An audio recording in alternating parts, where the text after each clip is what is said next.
समय को पिता हम आपके हाथों में देते पिता, परमेश्वर पवित्र आत्मा आपके अगुवाई को हम चाहते पिता, आपके दास को पिता और इस रीमा और शक्ति को पिता आपके हाथों में देते पिता, और आपका धन्यवाद करते, प्रार्थनाओं को सुनाए धन्यवाद करते हैं और धन्यवाद के साथ प्रार्थना प्रभु यीशु मसीह के नाम से मांगते हैं, आमीन।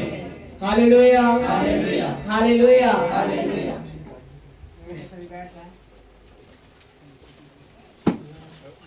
आज के सांप के लिए परमेश्वर का धन्यवाद करते हैं, प्रभु ने जो हमें दिया, और आप सबके जीवन के लिए भी प्रभु को महिमा मिले, क्योंकि आप लोगों ने आज दिन भर भी प्रभु के साथ समय को बिताया और अभी भी इस परमेश्वर की महिमा करने के लिए इस स्थान पर हैं। सच में परमेश्वर आप सबों को अपने आशीषों से नवाजे और परमेश्वर लगातार आपके जीवन में अद्भुत महिमा और पराक्रम के कार्यों को करता रहे। Hallelujah hallelujah hallelujah hallelujah. प्रभु भला है और परमेश्वर लगातार अपने लोगों के जीवन में भलाई को लेकर आता है, और उसका भलाई ही है मेरे प्रियो की यीशु मसीह हम सब के गुनाहों को लेकर, यीशु मसीह हम सब के पापों को लेकर, यीशु मसीह हम सब के श्रापों को लेकर कलवरी के क्रूस पर चढ़ गया। हालेलुया। इस दुनिया में बहुत से देवताओं ने जन्म लिया और उन सबों ने पापियों का संहार किया, किसी ने किसी पापी को क्षमा नहीं किया, लेकिन यीशु मसीह एक ऐसा खुदा बनकर इस दुनिया में आया, वो पापियों को नहीं परंतु पाप को सदा काल के लिए नष्ट करने के लिए इस दुनिया में आया। हालेलुया। और पाप को मिटाने के लिए और पापियों को बचाने के लिए ही यीशु मसीह ने अपने आप को कलवरी के क्रूस पर बलिदान कर दिया मेरे प्रिय। और पौलुस कहता है कि जिन पापियों के लिए यीशु मसीह ने अपने आप को कलवरी के क्रूस पर बलिदान किया, अपने जीवन का उसने न्यौछावर किया, उनमें से सबसे बड़ा पापी तो मैं हूं। हालेलुया। और मैं भी इस बात को अंगीकार करता हूं कि यीशु मसीह मेरे पाप के लिए कलवरी के क्रूस पर चढ़ गया। हालेलुया। प्रभु को महिमा मिले परमेश्वर की इस अद्भुत प्रेम के लिए। एक गलत शिक्षा जो है लोगों में फैली हुई है, आज मुझे स्मरण आया और मैं आपके सामने बातों को रखूंगा। यीशु मसीह कब जीवित हुआ? जिसे आज मारा गया ना, यीशु मसीह कब जीवित हुआ? यीशु मसीह कब जीवित हुआ? सबको मालूम है कब जीवित हुआ यीशु मसीह हैं? ईमानदारी से कब हुआ? सत्य भाई कब हुआ यीशु मसीह जीवित? नहीं, आप बताइए ना, मैं तो बताऊंगा ही, आप लोग बताइए कब हुआ यीशु मसीह जीवित?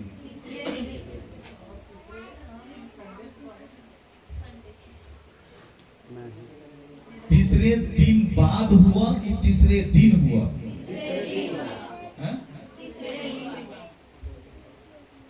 सोच लीजिए, तीसरे दिन बाद जीवित हुआ था कि तीसरे दिन जीवित हुआ था? कितने लोग तीसरे दिन बोलने वाले हैं? तीसरे दिन वाले कितने हैं? और तीसरे दिन बाद वाले कितने हैं? तीसरे दिन बाद यीशु मसीह जीवित हुआ कि तीसरे दिन यीशु मसीह जीवित हुआ? तीसरे दिन यीशु मसीह जीवित हुआ था। कई जगहों पे मैं आज ही देख रहा था, एक प्रभु के दास, मैं नाम नहीं लूंगा, वो टीचिंग दे रहा था कि यीशु मसीह मारा गया, गाड़ा गया और तीसरे दिन के बाद मृतकों में से जी उठा। यीशु मसीह तीसरे दिन के बाद जीवित नहीं हुआ, परंतु तीसरा दिन ही वो जीवित हुआ था। हालेलुया। अब हम आते हैं कलवरी के क्रूस पर कहे जाने वाली वाणियों में से एक वाणी कि तू आज ही मेरे साथ कहां होगा? स्वर्गलोक में होगा। हालेलुया। कौन सी वाणी थी ये? कौन सा वाणी था? तू आज ही मेरे साथ स्वर्गलोक में होगा। कई लोगों का मानना है कि यीशु मसीह मरने के बाद वो अधोलोक में गया और अधोलोक में जाकर शत्रु शैतान से युद्ध किया और मृत्यु की कुंजी को छीन कर वो पुनः ले आया, ताकि मनुष्य जाति के जीवन पर शत्रु शैतान का राज ना हो, मृत्यु का अधिकार उसके ऊपर ना हो। कितने लोग इस बात को सही समझते हैं कि मृत्यु के बाद यीशु मसीह अधोलोक में गया? ये बात सच है, अधोलोक में गया। कितने लोग मानते हैं बात सच है? मृत्यु के बाद यीशु मसीह कहां गया? स्वर्ग में गया कि अधोलोक में गया? ईमानदारी से बताइए, स्वर्ग में गया कि अधोलोक में गया? सत्तू भाई, आप लोग क्या बोलते हैं? अगर वो स्वर्ग में गया तो शत्रु शैतान से युद्ध करने के लिए कैसे वो नीचे आ गया? सही है गलत है? लेकिन वाणी को अगर हम ध्यान से सुने तो वहां पर लिखा है, तू आज ही मेरे साथ कहां होगा? स्वर्ग लोक में होगा। कहां होगा? तू आज ही मेरे साथ कहां होगा? लेकिन यीशु तो अधोलोक में गया था शैतान से लड़ने के लिए, शैतान से जो है मृत्यु की कुंजी को छीनने के लिए यीशु मसीह तो अधोलोक में गया था। फिर वो स्वर्ग कैसे जा सकता है? स्वर्ग तो सबके सामने उठाया गया ना, है ना? वो जीवित अवस्था में, मौत की अवस्था में नहीं, वो जीवित अवस्था में स्वर्ग में उठाया गया। और दो दूतों ने इस बात की गवाही दी कि हे गलीलियों, तुम क्या देखते हो? जिस यीशु मसीह को तुम स्वर्ग में जाते हुए देख रहे हो, वही यीशु मसीह पुनः तुमको लेने के लिए धरती पर आएगा और बादलों पर आएगा, और हर एक आंख उसे देखेगी और हर एक जुबान उसे यीशु खुदा का परमेश्वर स्वीकार करेगा। हालेलुया। लेकिन मेरे प्रिय याद रखें, यीशु मसीह के कथन के अनुसार, दूसरी वाणी के अनुसार कि तू आज ही मेरे साथ स्वर्ग लोक में होगा, मेरे प्रियो याद रखें, पहले परमेश्वर का पुत्र अपना वादा निभाने के लिए वो पहले स्वर्ग में गया, उसके बाद वो जो अधोलोक में शत्रु शैतान से लड़ने के लिए आया था। ध्यान से सुनिए, अब यीशु मसीह को अधोलोक में जाने की जरूरत क्या थी? क्योंकि वो तो परमेश्वर है। हालेलुया। अगर स्वर्ग को परमेश्वर ने बनाया तो नर्क को किसने बनाया? स्वर्ग को परमेश्वर ने बनाया तो नर्क को किसने बनाया? किसने बनाया? क्या हो गया? बोलिए भाई। स्वर्ग को अगर परमेश्वर ने बनाया है तो नर्क को किसने बनाया?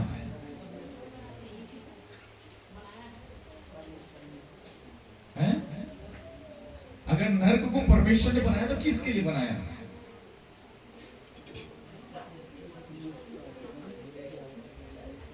मैं आज सच्चाई से पर्दा हटा रहा हूं, ठीक है? ध्यान से सुनिए, अगर आपका ध्यान भटकेगा शैतान आपसे वचन को चुरा लेगा। स्वर्ग को भी परमेश्वर ने बनाया और नर्क को भी, लेकिन याद रखें, पहले स्वर्ग और पृथ्वी बना था, नर्क नहीं बना था। बाइबल में नर्क बनने का वर्णन कहीं पर भी नहीं है कहीं पर नहीं है। वहां पर वर्णन है, आदि में परमेश्वर ने उत्पत्ति की पुस्तक पढ़िए, वहां पर लिखा है आदि में परमेश्वर ने स्वर्ग और पृथ्वी की सृष्टि की।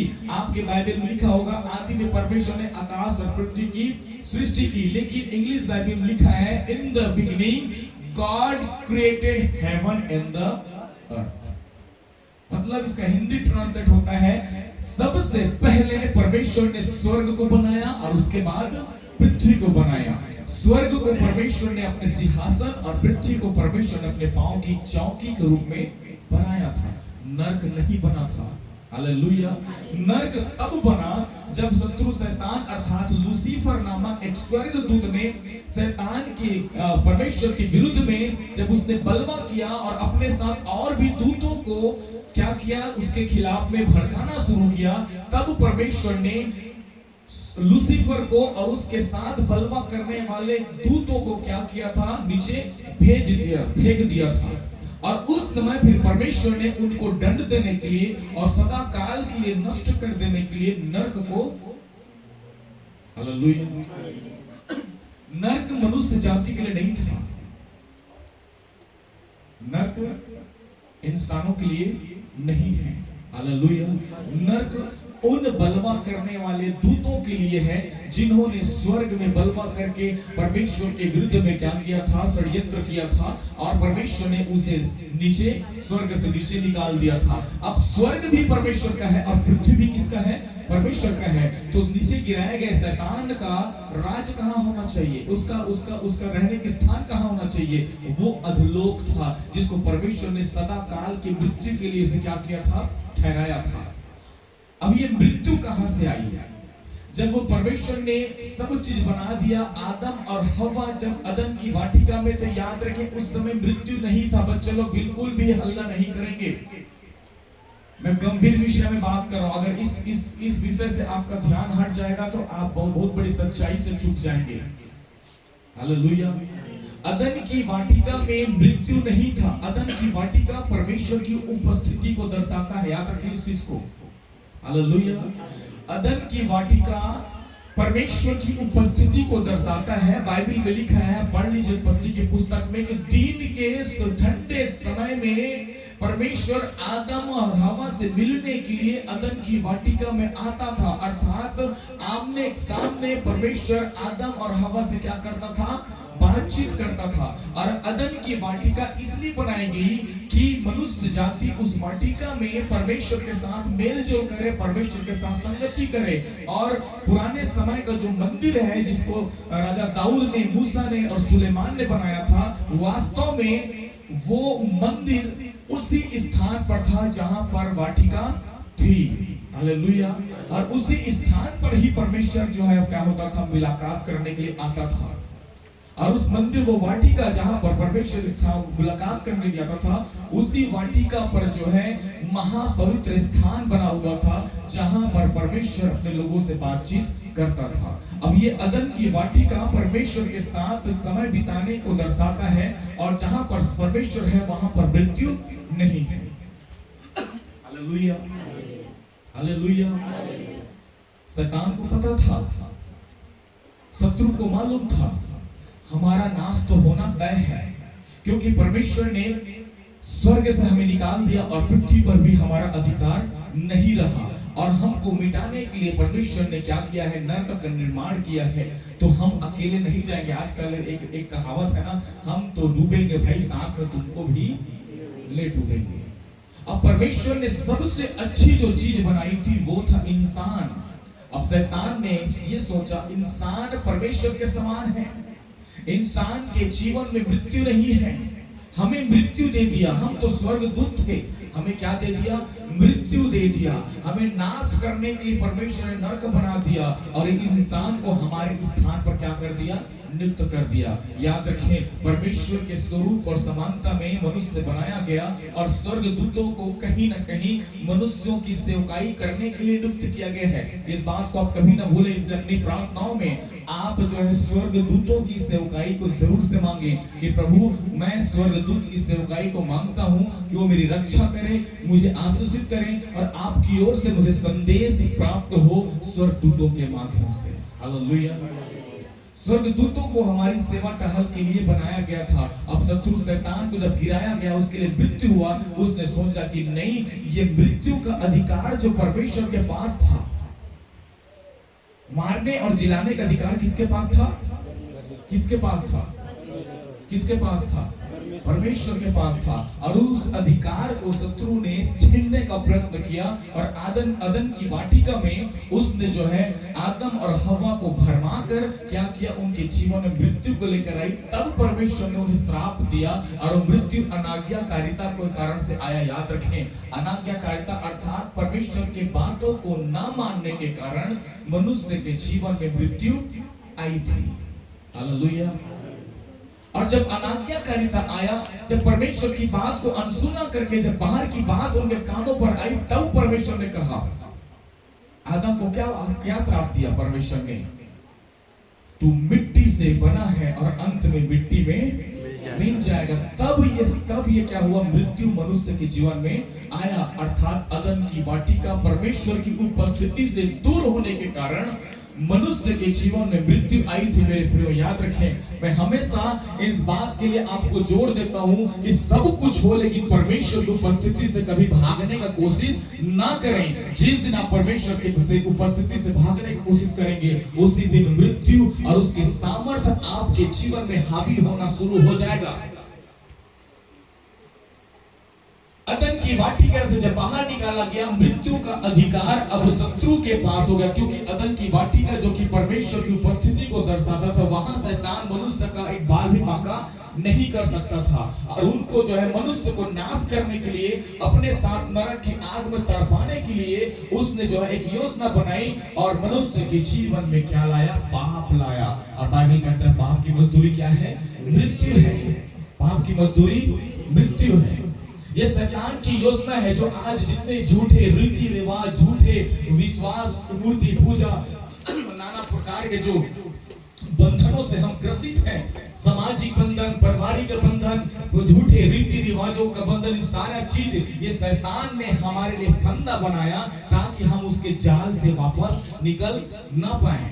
हालेलुया। और वो चाहता है कि हम कहां जाएं? नरक की आग में चला जाएं। और इस अनंत मृत्यु से बचाने के लिए परमेश्वर ने उसी आदम की वाटिका में एक प्रतिज्ञा किया था कि ऐ आदम, जिस रीति से तूने अपने आप को जो है पहाड़ से गिराकर अपने लहू बहाया, उसी प्रकार से इस मृत्यु के श्राप से तुम्हें छुड़ाने का एक उपाय है, और वो उपाय है कि मुझे भी इसी जो है पहाड़ पर चढ़ाया जाएगा और मेरा भी लहू समस्त मानव जाति के छुटकारे के लिए बहाया जाएगा। और तब उसी छुटकारे के कार्य को पूरा करने के लिए यीशु मसीह का जन्म हुआ, और जिसको पहाड़ पर क्रूस पर चढ़ाया गया, और यीशु मसीह के एक एक कतरा लहू मनुष्य जाति के उद्धार के लिए बहा दिया गया।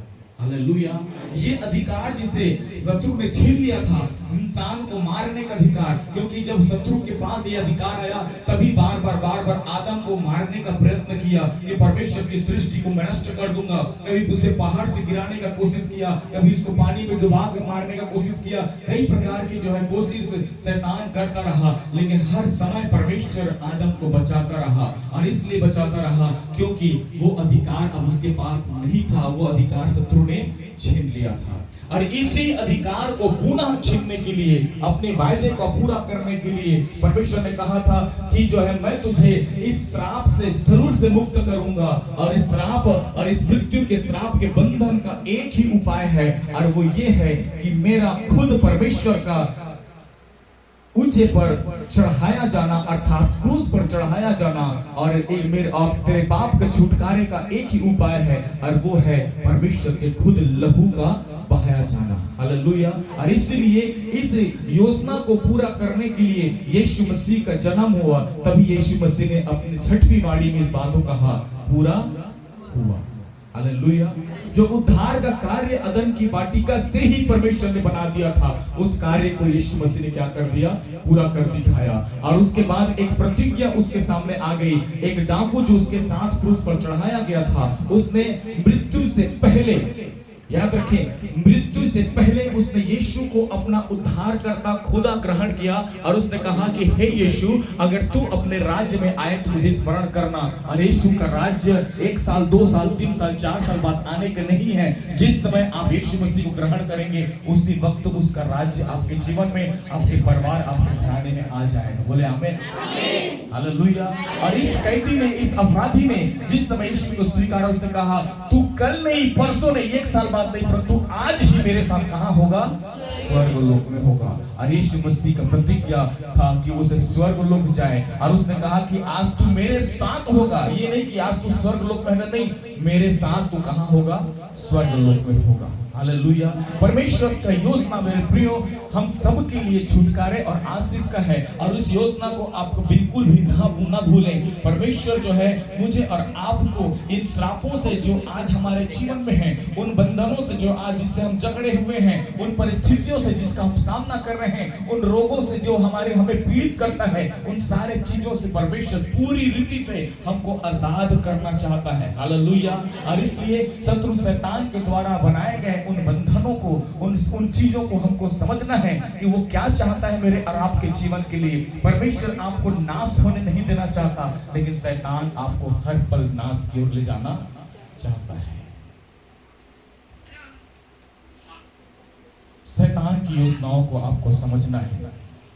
रोमियो की पुस्तक 8 अध्याय और उसके 31 पद में लिखा है, अतः हम इन बातों के विषय में क्या कहें? यदि परमेश्वर हमारी ओर है तो हमारा विरोधी कौन हो सकता है? कौन हो सकता है आपका विरोधी? कौन है?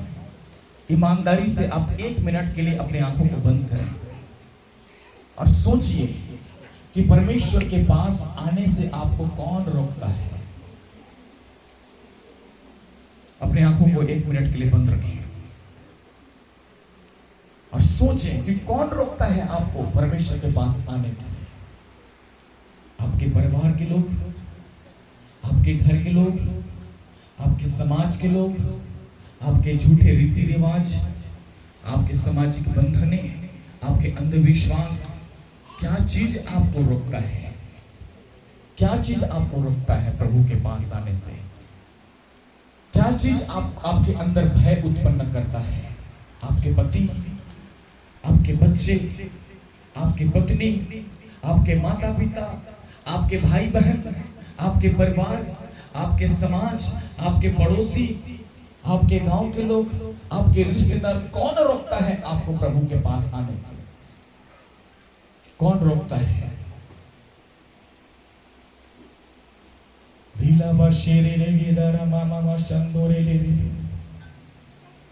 और जो भी चीज आपके जीवन के लिए आज रुकावट है, उसे परमेश्वर सदा के लिए खत्म कर देगा। आज इस बंधन से परमेश्वर सदा के लिए आपको आजाद करने जा रहे हैं मेरे प्रिय। आमीन। क्या चीज आपको रोकता है? अपनी आंखों को आप खोल सकते हैं, ध्यान से सुनिए। मुझे नहीं पता आपको कौन सी चीजें प्रभु के पास आने से रोकता है, पर कान खोलकर सुन लीजिए परमेश्वर की आत्मा आज आपसे क्या कहता है। अगर परमेश्वर आपके साथ है, कितने लोग समझते हैं कि परमेश्वर मेरे साथ है? ईमानदारी से हाथ खड़ा करेंगे। जब तक मैं हाथ नीचे करने के लिए ना बोलूं तब तक आपका हाथ खड़ा होना चाहिए। कितने लोग समझते हैं कि परमेश्वर मेरे साथ है? कितने लोगों का विश्वास है कि प्रभु मेरे साथ है? प्रभु पर विश्वास करने वालों, अपने हाथ को खड़ा करके इस बात की पुष्टि करने वाले लोग ध्यान से सुन लीजिए। अगर परमेश्वर सच में आपके साथ है तो जो चीज आपने अभी 2 मिनट पहले विचार किया कि ये चीजें मुझे प्रभु के पास आने से रोकती है, आज से वो चीजें आपको परमेश्वर के पास आने से नहीं रोकेगी, क्योंकि परमेश्वर ने आपको इन बंधन से आजाद कर दिया है। कोई विरोध आपके ऊपर नहीं होगा। हर युद्ध आप जीतेंगे, हर युद्ध आपका है। परमेश्वर हर बातों में आपको जय देगा।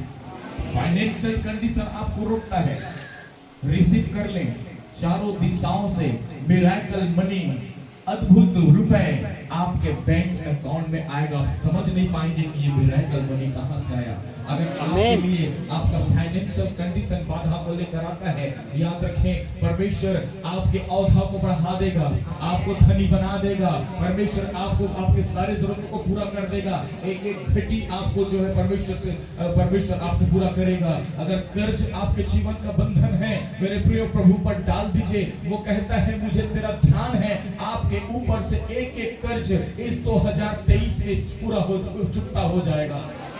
आपको किसी के सामने मांगना नहीं पड़ेगा, आपको किसी के सामने झुकना नहीं पड़ेगा। ये 2023 है। अगर 2023 में ये कर्ज आपको प्रभु के पास आने से रोकता है, कर्ज के कारण आप सोचते हैं मुझे काम करने जाना पड़ेगा, कर्ज के कारण आप सोचते हैं मुझे भट्ठा जाना है, कर्ज के कारण आप सोचते हैं मुझे और ज्यादा मेहनत करना पड़ेगा, मुझे कर्ज चुकता करना है, अगर आप सोचते हैं मुझे और ज्यादा खेती करना पड़ेगा, ये सारे बाधाएं आपको प्रभु के पास आने से रोकता है। सारे बाधाओं को प्रभु दूर कर रहा है मेरे प्रियो। और याद रखें परमेश्वर आपके ऊपर के एक एक कर्ज पूरी रीति से इस 2023 में चुकता कर देगा। अगर आपका परिवार, आपका पति आपको जो है प्रभु के पास आने से रोकता है तो यकीन माने, रिसीव कर लें प्रभु से, आपका पति का हृदय इस 2023 में पूरी तरह से बदल जाएगा। और उनका विश्वास आपके विश्वास से दुगुना बढ़ेगा। अगर आपके पति पत्नी आपको प्रभु के पास आने से रोकती है मेरे प्रियो, तो याद रखें इस 2023 में आपके पत्नी का हृदय पूरी रीति से बदल जाएगा और उसका विश्वास आपके विश्वास से भी बढ़ जाएगा। अगर आपका परिवार आपको जो है रोकता है प्रभु के पास आने से, वो आपके विरोध में खड़ा है मेरे प्रियो, इस 2023 में आपके पूरे परिवार को प्रभु अपनी महिमा के लिए चुन लेगा। अगर आपके समाज आपको रोकता है, इस समाज इस 2023 में आपको खुद इजाजत देगा कि जाओ यीशु मसीह की इबादत करो और हमारे लिए प्रार्थना करना कि हम भी प्रभु को ग्रहण कर सके। आपके समाज की बाधाएं प्रभु अब बहुत जल्दी आपको तोड़ेगा। झूठे रीति रिवाज अगर आपको प्रभु के पास आने से रोकता है, इस झूठे रीति रिवाज से परमेश्वर आपको पूरी तरह से आजाद करेगा। अगर झूठे विश्वास आपको प्रभु के पास आने से रोकता है मेरे प्रियो, ये आपके विरुद्ध में खड़ा है, इन सारे झूठे विश्वासों को भी परमेश्वर पूरी रीति से आपके जीवन से खत्म कर देगा। अगर आप परमेश्वर पर भरोसा करते हैं, अगर आप सोचते हैं कि मेरे साथ मेरा यीशु खड़ा है, मेरे साथ मेरा परमेश्वर खड़ा है, तो जिसके साथ परमेश्वर है उसका विरोधी कोई नहीं हो सकता। हालेलुया। कौन हमको मसीह के प्रेम से अलग करेगा? क्या क्लेश?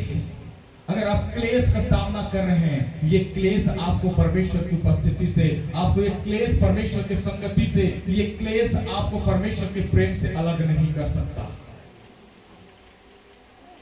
संकट, अगर संकट आपको जो है परमेश्वर के पास आने से रोकता है, संकट कुछ भी हो, शारीरिक संकट हो, पारिवारिक संकट हो, सामाजिक हो, जैसा भी संकट आपके पास जीवन में है, ये संकट भी आपको परमेश्वर के प्रेम से अलग नहीं कर सकता। उपद्रव या अकाल, कभी घटी,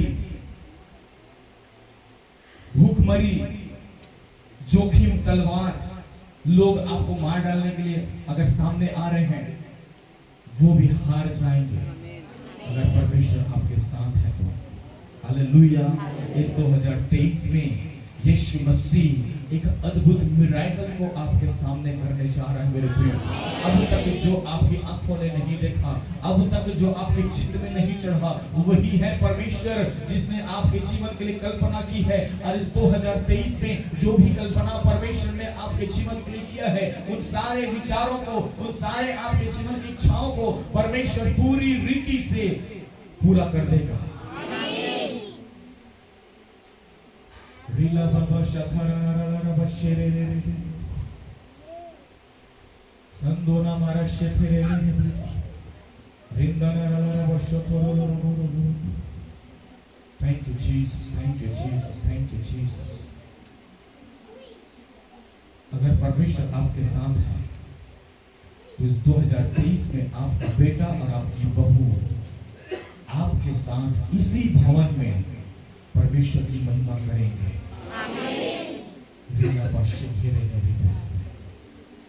इस 2023 में आपके जीवन में रुके सारे काम पूरा होगा मेरे प्रिय। बस आपको विश्वास योग्यता के साथ परमेश्वर के साथ चलना है, धीरज धरना है। मुझे परमेश्वर के आत्मा इस बात को बता रहे हैं, बहुत से लोग यहाँ पर बैठे हैं जिनको धीरज की कमी है। मुझ में भी धीरज की कमी है, मुझ में भी धीरज की कमी है। और भी मेरे साथ बहुत से यहाँ पर लोग हैं जिसको धीरज धरना नहीं आता, जो इंतजार करना नहीं चाहता, जिसके अंदर धीरज की कमी। जल्दी से अपने स्थान में खड़े हो जाएंगे। धीरज की कमी, धीरज धरना आप नहीं चाहते, कोई चीज का इंतजार करना नहीं चाहते, किसी चीज का वेट करना आप नहीं चाहते। प्रभु आपके अंदर से इस बाधा को दूर करना चाह रहे हैं। आप सामने आ जाइए। रिबाला बशांदाना नामारा शुंदोरो लिबेने रिंद्राला रशुंदो बुखारा कारिने। थैंक यू जी। मैंने आपको प्रार्थना में बने रहने के लिए कहा है, और परमेश्वर जो भी वायदा उसने किया है, आज की शाम आपके जीवन से सारे बाधाओं को दूर करेगा। आमीन। और इसलिए मेरे प्रियो, अब इस बात के लिए अंगीकार कर लें कि सच में मेरा परमेश्वर, मेरा यीशु, मेरा खुदा, जिसने मेरे लिए कलवरी के क्रूस पर अपने आप को दे दिया, जिस परमेश्वर ने मुझे बचाने के लिए अपने आप को कलवरी के क्रूस पर दे दिया, वो परमेश्वर भी आपके लिए धीरज धरता है। वो परमेश्वर भी आपके लिए धीरज धरता है, परमेश्वर मेरे लिए धीरज धरता है, परमेश्वर आपके लिए धीरज धरता है। मेरे प्रिय, आपको भी परमेश्वर धीरज धरना सिखाना चाहता है। और इस सारे बंधनों से परमेश्वर आपको पूरी रीति से आजाद करने वाला है। रिशमा मामा शंदरा ला बशेरे ले रे बेदरे रे बेदरे रित्रा ला रशकोरो लोर बारा। Yes, Jesus, Holy Fire, Lord, Glory। परमेश्वर की आत्मा प्रबलता के साथ आपके ऊपर उतरेगा मेरे प्रिय, सामर्थ्य के साथ परमेश्वर की आत्मा आपके ऊपर उतरेगा। आमीन। सामर्थ्य के साथ परमेश्वर की आत्मा आपके ऊपर उतरेगा। वीर मुशीरना glory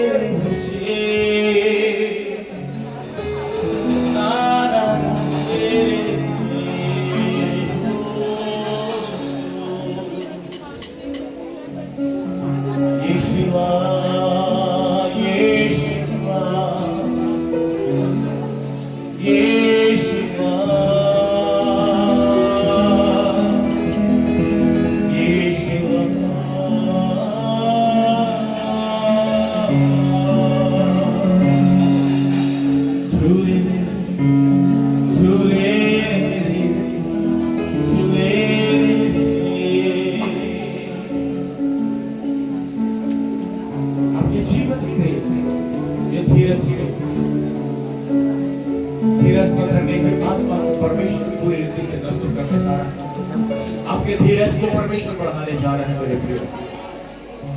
प्रभु को अपने जीवन में कार्य करने थे, पूरी रीति से अपने जीवन में कार्य करने थे। परमेश्वर की सामर्थ, परमेश्वर की आत्मा बड़ी सामर्थ और प्रबलता के साथ आपको ऊपर से होकर गुजरेगा।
सारे श्राप को और सारे उन दुष्ट की आत्माओं को, दुष्ट आत्माओं को, दुष्ट की शक्तियों को जो पिता परमेश्वर इनके धीरज को कम करता है, यीशु मसीह के नाम से मैं पवित्र आत्मा के आग में जलाता हूँ प्रभु। यस जीसस, पवित्र आत्मा के आग आपके ऊपर उतर रहे हैं, पवित्र आत्मा आपके ऊपर सुबह कर रहे हैं। Yes yes yes yes yes yes yes yes yes yes yes yes आवाज़ शब्दों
glorify your name.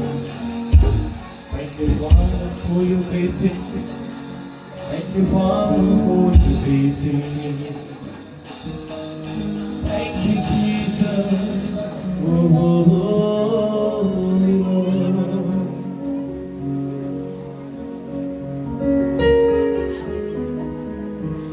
मैं इस वक्त देख रहा हूँ मेरे प्रिय, बहुत से ऐसे थॉट, ऐसे विचार, ऐसे निगेटिव बातें आपके जीवन में प्रभाव डालता है। बार बार निगेटिव बातें, गलत विचार, गलत कल्पनाएं आपके परिवार के लिए, आपके परिवार घराने के लिए, आपके पति, आपके पत्नी के लिए, कि वो गलत विचार, गलत थॉट, कहीं वो तो नहीं कर रहा, कहीं ये तो नहीं कर रही, मेरे घर में ये तो नहीं है, जो आपके जीवन में पीड़ा, जलन को लेकर आता है। सारे निगेटिव विचारों को जो शत्रु शैतान के नियंत्रण में है, जो शैतान आपके मन का विचार में लेकर आता है, सारे निगेटिव विचारों को प्रभु आज पूरी तरह से आपके जीवन से दूर करेगा।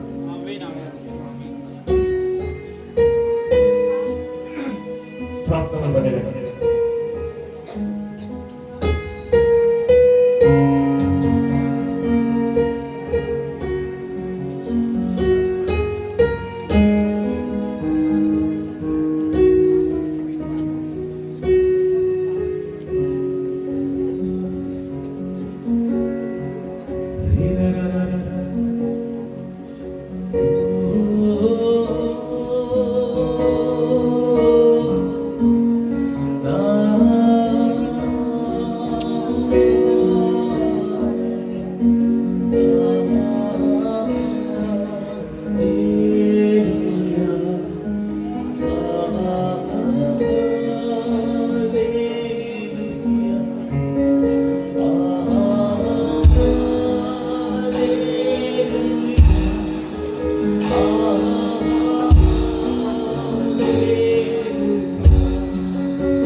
बुलाता तुम्हें,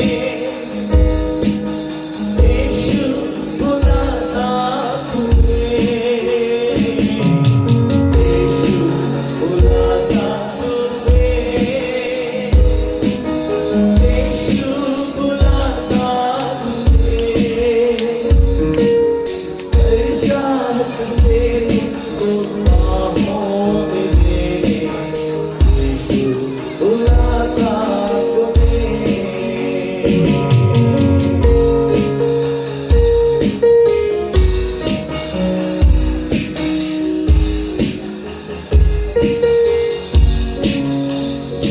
Thank you, Lord. Thank you, Jesus. Thank you, Jesus. प्रभु आपसे बेहद मोहब्बत करता है मेरे भाई। परमेश्वर अपने प्रिय पुत्र प्रभु यीशु मसीह को संसार में इसने भेज दिया कि वो आपके ऊपर के सारे दंड को अपने ऊपर ले ले। अब जो मसीह यीशु में है उन पर दंड की आज्ञा नहीं। जो मसीह यीशु में ईमान रखते हैं उस पर दंड की आज्ञा नहीं। जो यीशु मसीह पर भरोसा रखते हैं उन पर दंड की आज्ञा नहीं है। जो यीशु को अपना सब कुछ समझते हैं उन पर दंड की आज्ञा नहीं है। प्रभु आज और इसी वक्त से आपके अंदर के सारे बुरे विचारों को दूर कर रहा है, सारे बुरी अभिलाषाओं को परमेश्वर आज की शाम आपके जीवन से दूर कर रहा है। सारे बंधनों से प्रभु आपको आजाद कर रहा है।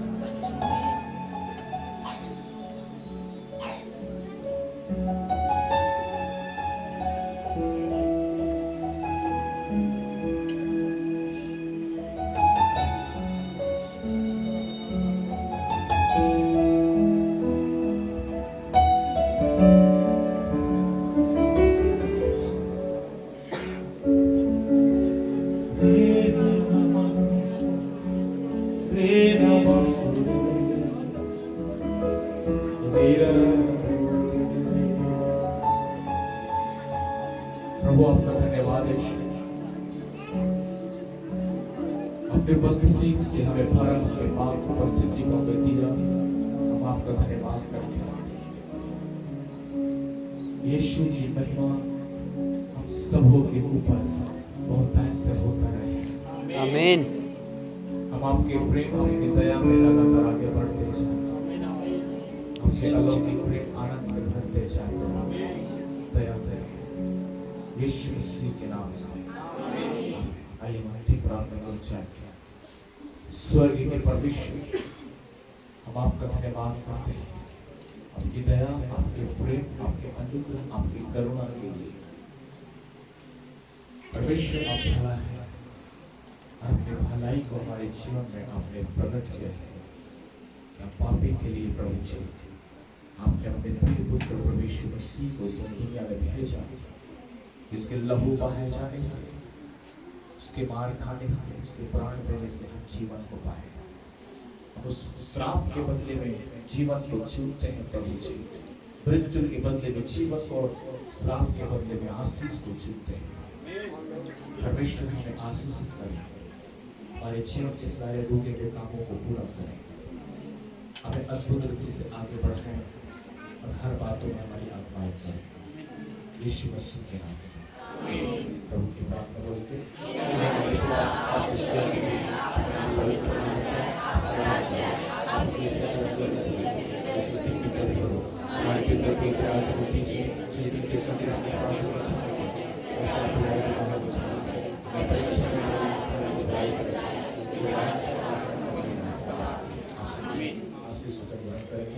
अब हमारे परमेश्वर पिता का प्रेम, पुत्र प्रभु यीशु मसीह का अनुग्रह, पवित्र आत्मा की शांति और सहभागिता हमें से प्रत्येक के साथ, विश्व की सारी कलीसिया विश्वासी परिवारों के साथ, विशेषकर इस्राएल देश और उसकी तमाम प्रजा के साथ यीशु मसीह के द्वारा आगमन तक युगानुयुग होती रहेगी।